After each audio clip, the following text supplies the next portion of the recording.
Bonjour Olivier Appé. Bonjour. Donc, vous êtes intervenant consultant marketing, études et médias et vous allez nous parler aujourd'hui de la collecte de données, du big data en général. Alors, déjà, premier point, qu'est-ce que le big data? Il faut se remonter aux années début 2000 pour commencer à percevoir un peu les traitements colossaux que des grands acteurs de l'Internet, notamment Google, Amazon, ont pu faire avec ces données. Et c'est ça ce qui a donné un peu l'essor de ces fameuses big data. C'est typiquement le fait que quand vous êtes sur Amazon, vous commandez un livre, ou vous intéressez à un livre, et vous avez aussitôt, au même moment, une autre information qui apparaît. Les gens qui se sont intéressés à ce livre ont aussi regardé toutes les références en matière d'autres livres qui pourraient vous intéresser.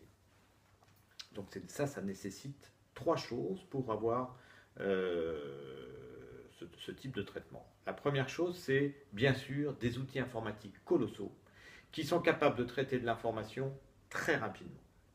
La deuxième chose, et ça c'est le point important, c'est que ces outils informatiques doivent être capables de traiter aussi bien des données quantifiables ou quantifiées que des phrases, des verbatims qu'on va pouvoir relever dans tout ce que vous pouvez dire sur un forum, dans les médias sociaux, etc.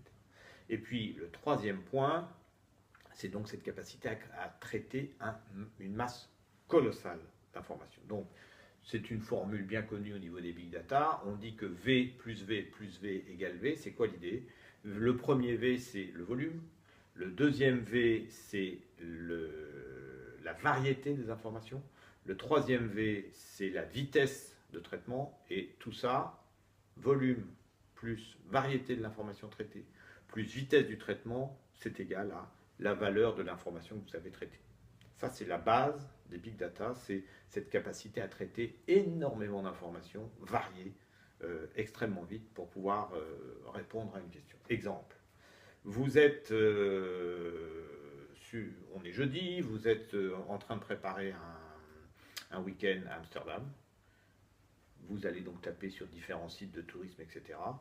Le big data, le traitement va faire en sorte que tout ce traitement-là, ça va intéresser des chaînes d'hôtels, par exemple, pour dire, ah tiens, là j'ai quelqu'un qui est intéressé par venir à Amsterdam pour passer le week-end.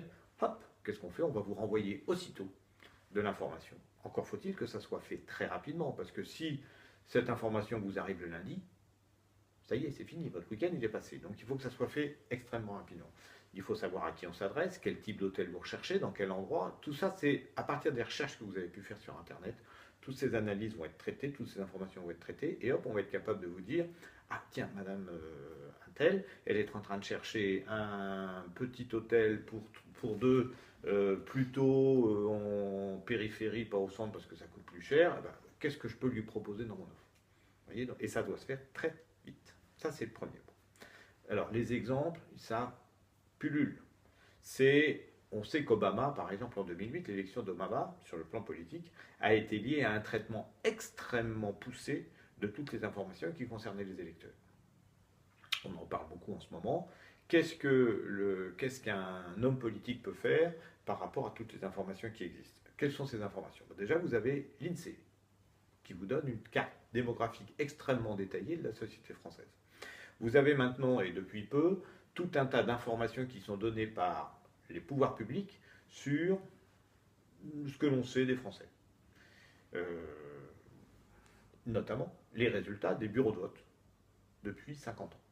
Je ne sais pas si vous voyez, ça veut dire qu'il y a une analyse extrêmement précise de la manière dont les Français se sont comportés. Si en plus vous croisez ça donc par bureau de vote, croisé par les informations statistiques données par l'INSEE, ça veut dire qu'on a une carte extrêmement précise de l'électorat, je dirais pas rue par rue, mais presque en tout cas dans la enfin dans le quartier ou la surface du bureau de vote, on est capable de dire tiens, là, voilà à peu près ce que les gens pensent, voilà le taux d'abstention, donc ça permet éventuellement de faire, là encore, des campagnes extrêmement localisées pour dire ça serait bien si vous preniez la peine d'aller voter dimanche parce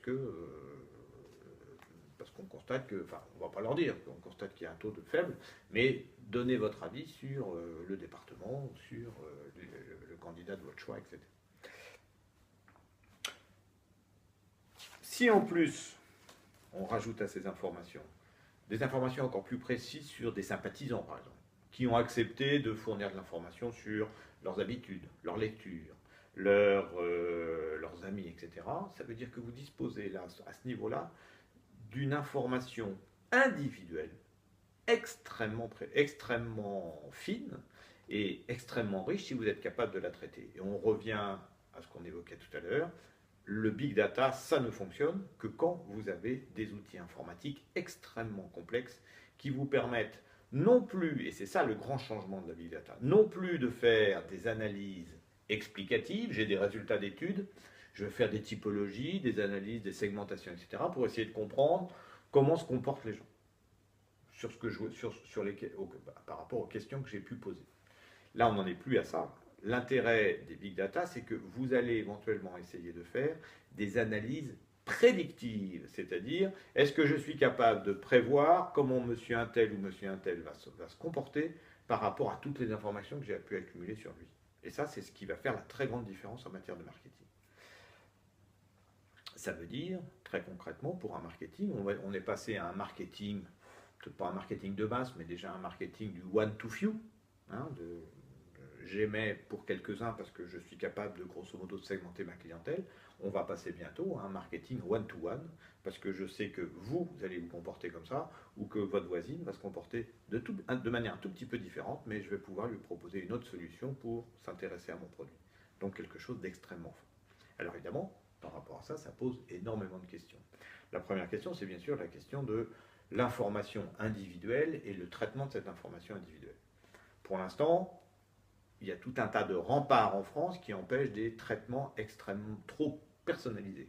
La CNIL, la Commission nationale informatique et liberté, est là pour veiller à un traitement qui reste un traitement statistique, anonymisé des réponses. Exemple, quand vous allez sur Internet via votre mobile, vous laissez auprès de votre opérateur une trace.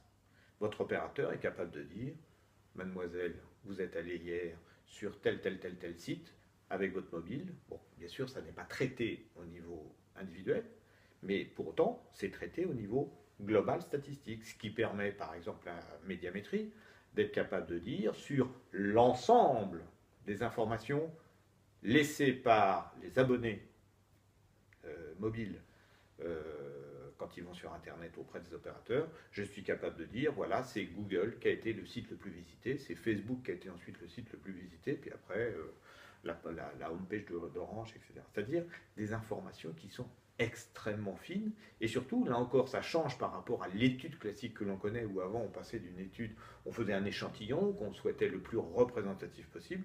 Maintenant, vous voyez bien que l'analyse de ces informations est une information exhaustive, ce que l'on appelle d'une certaine manière un census ou un recensement, c'est-à-dire qu'on a l'ensemble des informations que l'ensemble des consommateurs vont laisser comme trace, si on peut dire, pour traiter les comportements. C'est un changement radical. Là encore, ça suppose d'avoir des traitements informatiques qui vont bien avec, ça suppose des données colossales à traiter, et donc des machines qui vont bien. Mais du coup, ça pose une autre question, c'est de dire, à partir du moment où je veux faire des modèles avec des analyses prédictives, ça suppose que je choisisse les variables que je vais essayer d'analyser pour expliquer tel phénomène. Le grand problème actuellement, enfin la grande question, c'est de dire, j'ai à ma disposition des milliers de variables par individu, des milliers d'informations, quelles sont celles que je vais conserver et qui vont m'aider à construire mon modèle? Est-ce que dans ce choix, je ne vais pas passer à côté d'une variable qui sera peut-être une variable décisive, et si je passe à côté, mon modèle ne sera pas aussi fiable que si j'avais intégré cette variable. Et ça, c'est tout un travail de statistique, tout un travail de recherche à faire, et puis aussi un peu bien sûr de bon sens marketing pour dire, la fréquence d'achat va être liée à la taille du foyer. Bon, ça c'est basique, mais il y a tout un tas d'autres variables qu'on pourrait intégrer pour dire pourquoi monsieur un tel achète telle marque et pas telle marque. Et donc, quand on parle de big data, forcément, on a en tête plusieurs dérives qui pourraient arriver. Est-ce que vous avez une idée précise sur ce sujet? La première, bien sûr, idée qui vient en tête, c'est tout ce qui concerne le respect de la vie privée.